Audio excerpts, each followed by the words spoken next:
Geniuses Alex Jones and Gavin McInnes spoke about Oprah 2020 on Alex's show, and they provided some quality entertainment for us. Gavin McInnes and myself, we're not going to go with the judo move. Gavin McInnes, my friend, what do you make of all this?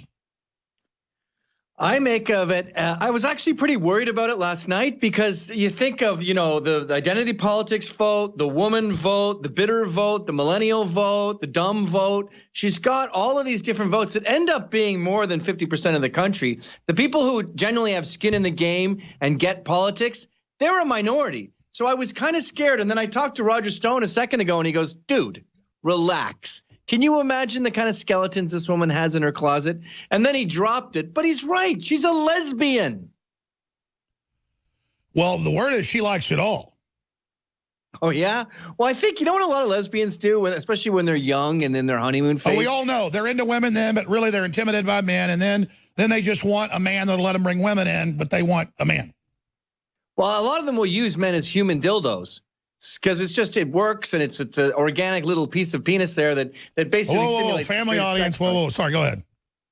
So I think Stedman is just a human dildo that she would use with Gail. This is just a theory, of course, but it's not unheard of for lesbian couples to use a third guy as just sort of a sex toy. Exactly, but they're going to run her like she's this glorious woman that cares. Meanwhile, she's literally the wingman going out and getting tail, and I guess you're going to go ahead and say it, I'm going to say it. She's well known with Weinstein to enjoy tail together. The word is she gets in bed with, I got Hollywood contacts. People see Oprah and Weinstein. They go in the room with a couple hot young chicks, and it's party time. Well, you've seen that picture of her handing over that, I think she's a British R&B singer. Yeah, the hot blonde.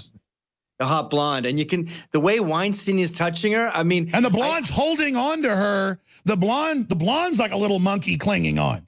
The blonde is like, help me. It's like something out of ISIS, like Pakistan or something, where they're handing over these little boys to the other jihadists, and there's sort of this trepidation, like, am I doing this? Are we really doing this? Yes, it'll be okay, sweet one. It'll be okay. I'm reminded of an old Christopher Hitchens quote. I think it was Christopher Hitchens' quote. Extraordinary claims require extraordinary evidence. Really? Oprah and Harvey Weinstein are getting in bed together.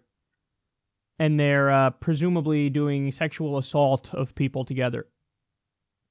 Come on, dude. You want to talk about fake news. Fake news. And he's got, see, the picture proves it. There's Oprah, there's Harvey Weinstein, there's a woman holding on to, proves it. Proves it. Come on, man. Listen, if you want to say it's likely the case that people in Hollywood heard the rumors about, Weinstein, I believe that 100%. Everybody's like, hey, I hear Harvey with the I believe that. But you think Oprah knew the details of what exactly Harvey Weinstein was doing? Or you think she was literally involved in it and in the bed? God, come on, dude.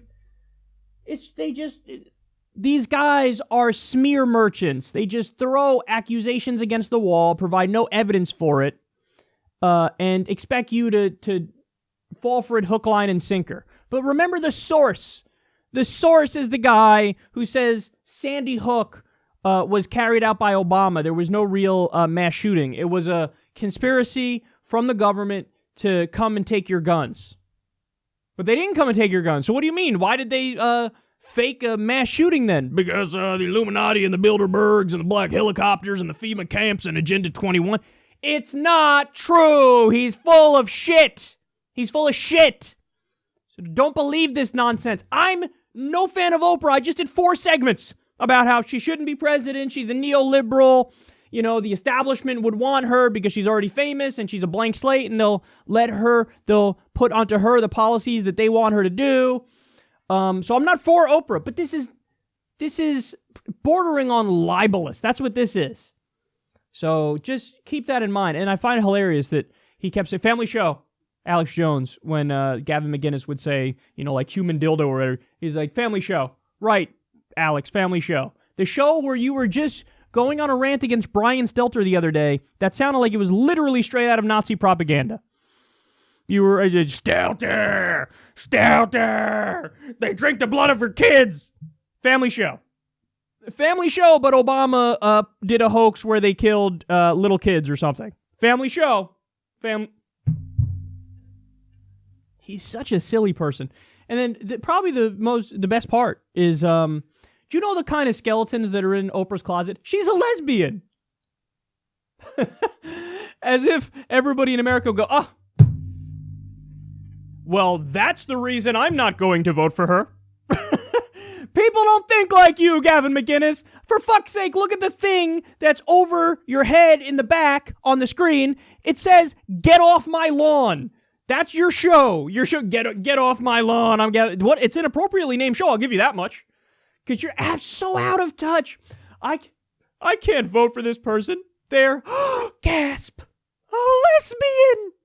On the list of reasons to not vote for Oprah, that doesn't make the list. That's nowhere near on the list.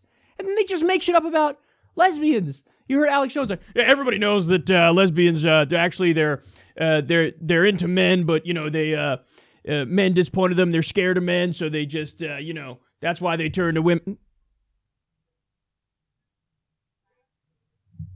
Come on, man. They're just so full of shit. This is just a fucking show with two fake macho man idiots talking shit. That's what this is. And they feel no connection whatsoever to the truth. They don't care to try to give you real information. You want to talk about fake news? I mean, it's guys like Alex Jones that make other outlets like mine suffer. Because what happens is they put up his show and go, well, this is fucking obviously fake news. This guy's out of his fucking mind and he's dangerous. Look at the rant he just went on against Stelter the other day, talking about how he's a demon and he drinks the blood of your kids and I'm going to come for you, Stelter, and all that stuff. So they hold him up and say, oh, this is the fucking hellscape that is new media, And YouTube goes in and shit, we got to demonetize everybody and we got to fucking, filter the results to keep away the fake news. And as a result of that, we're collateral damage. I'm collateral damage. Jimmy Dore's collateral damage. Now, it just also happens to be the case, David Pakman, that the establishment wants to censor our voices as well. But what happens is it's never like you look and you see actual fake news, and then whatever action they take actually stops the fake news or suppresses the fake news and leaves everybody else be. Because if you end up going after, say, WorldNet Daily, or the Daily Caller, or any of the other insane far-right-wing websites that make shit up, it's not like if you go after them, that's it. It's they get suppressed, but then also Truth Out and Truth Dig and Alternet gets suppressed. Alex Jones is held up fake news, but then also other YouTube outlets like mine and Jimmy Dore and David Pakman and Humanist Report, Tim Black, we all get fucking hurt as a result of it. So, I mean, he's the worst, man. I've never seen a guy use his power in such an irresponsible way where he's way bigger than me, We have over 500,000 subscribers. He's over 1 million. So, even though I'm sure some people watch him and they laugh, they watch him for comedy reasons, there's a decent number of people who probably take him seriously. And this is the shit he's talking about. Yeah, that's why you shouldn't vote for Oprah, because she's a lesbian. And her and Weinstein were preying on girls together. The fucking shit that they say, man. It's so funny, because we're going to get to a story later about how Trump's like, we should open up our libel laws. First of all, no, we shouldn't. Free speech is one of the great things about the United States of America, our free speech absolutism with the First Amendment and the Constitution. So no, we shouldn't open up our libel laws. But God damn it, if you were to open up our libel laws, you know what would happen, right? Immediately there'd be 1,000 lawsuits against Alex Jones, because he does this on a daily basis. Character assassination, smears, he's totally unhinged, and stuff like this proves it.